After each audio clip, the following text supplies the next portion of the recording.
36 પહેલી કલમની અંદર શું આપ્યું છે કે ટૂંકું નામ વ્યાપ અને આરંભ આપેલો છે। કલમ નંબર 2 ની અંદર 17 વ્યાખ્યાઓ આપેલી છે। કલમ નંબર 3 માં મફત અને ફરજિયાત શિક્ષણના હકો આપ્યા। કલમ નંબર 4 ની અંદર એસટીપી ની જોગવાઈ। કલમ 5 માં શાળા ટ્રાન્સફર અંગેનું સર્ટિફિકેટ। કલમ 6 ની અંદર શાળા સ્થાપવા માટે સંબંધિત સરકાર સ્થાનિક સત્તા મંડળની ફરજો છે। કલમ નંબર 7 ની અંદર નાણાકીય જવાબદારી અને બીજી કાંઈ પણ જવાબદારીઓ છે અંગેની માહિતી છે। કલમ નંબર 8 માં યોગ્ય સરકારની ફરજ છે। કલમ નંબર 9 ની અંદર સ્થાનિક સત્તા મંડળની ફરજ। કલમ 10 માં મા-બાપની ફરજ। કલમ 11 માં પૂર્વ શાળા શિક્ષણ પૂરું પાડવું।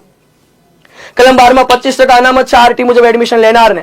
કલમ નંબર 13 ની અંદર ઇન્ટરવ્યુ પર પ્રતિબંધ છે। કલમ નંબર 14 ની અંદર જન્મના પ્રમાણપત્ર વગર પ્રવેશ આપી શકાય। કલમ 15 માં પ્રવેશની ના ન પાડવી। કલમ 16 માં નાપાસ ન કરવા। કલમ 17 માં શારીરિક કે માનસિક શિક્ષા ન કરી શકાય। 18 માં માન્યતા વગર શાળા ન સ્થાપી શકાય। 19 માં શાળા સ્થાપવાના નિયમો અને ધારાધોરણ। 20 માં અનુસૂચિ સુધારવાની સત્તા કેન્દ્ર સરકારની। 21 માં એસએમસી સ્કૂલ મેનેજમેન્ટ કમિટી। કલમ 22 માં એસડીપી સ્કૂલ ડેવલપમેન્ટ પ્લાન શાળા વિકાસ યોજના। કલમ 23 ની અંદર શિક્ષકોની લાયકાત માટેની વાતો કરેલી છે।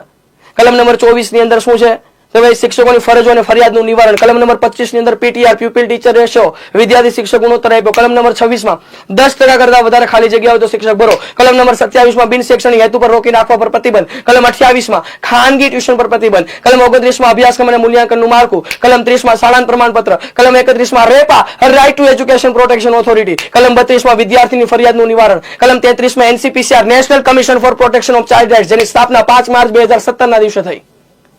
કલમ નંબર 34 માં SCPCR state commission for protection of child rights જેની જગ્યાએ ગુજરાતમાં છે GSCPCR Gujarat state commission for protection of child rights. 35 માં માર્ગદર્શક સૂચનો આપવાની સત્તા રાજ્ય સરકારની છે। યોગ્ય સરકારની છે પણ રાજ્ય સરકાર આપી શકે છે। કલમ 36 ની અંદર ફોજદારી કાર્યવાહી માટે પૂર્વ મંજૂરી। કલમ 37 ની અંદર શુભ આશયથી લીધેલા પગલા સામે રક્ષણ। કલમ 38 માં નિયમો બનાવવાની સત્તા રાજ્ય સરકારની। નિયમો બન્યા 18 ફેબ્રુઆરી 2012 ના દિવસે। આ નિયમને કહેવાય આરટી રૂલ્સ 2012। આરટી રૂલ્સ 2012 માં પણ 6 પ્રકરણ છે, એમાં પણ 33 નિયમો છે।